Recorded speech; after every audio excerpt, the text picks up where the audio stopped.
you need something? Have a few minutes to talk? Very well. I had been recording a message for Kolyat. How are things going with him? It is difficult. All things worth keeping are.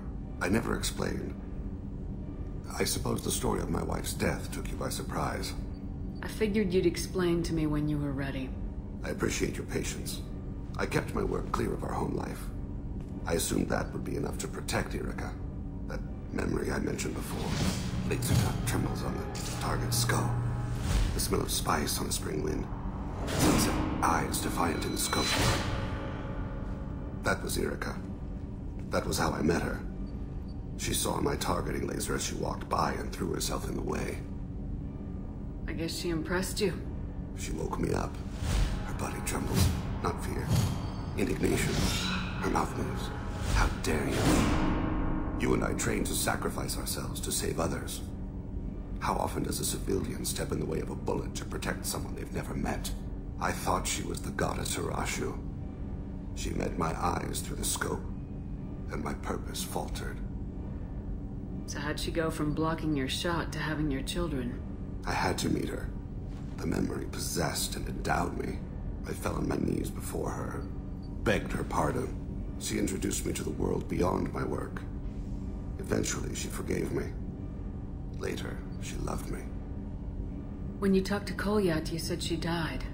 I let myself become complacent. I thought Erica and Kolyat were safe. I stayed away too long, and my enemies came for her. Who came for her? Batarians, a slaver ring that was preying on Hanar outer colonies. I'd killed their leaders. They paid the Shadow Broker to find out who I was.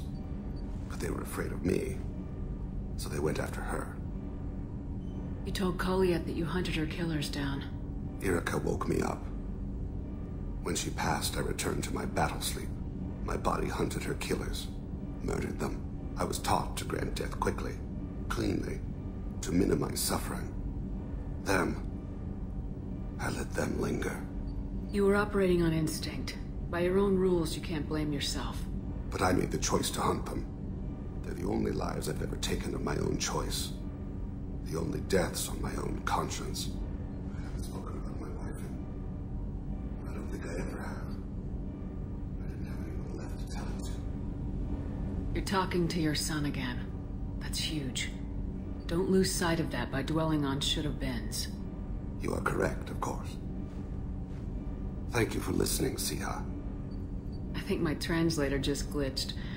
What did you call me? Siha. Someday I'll tell you what it means.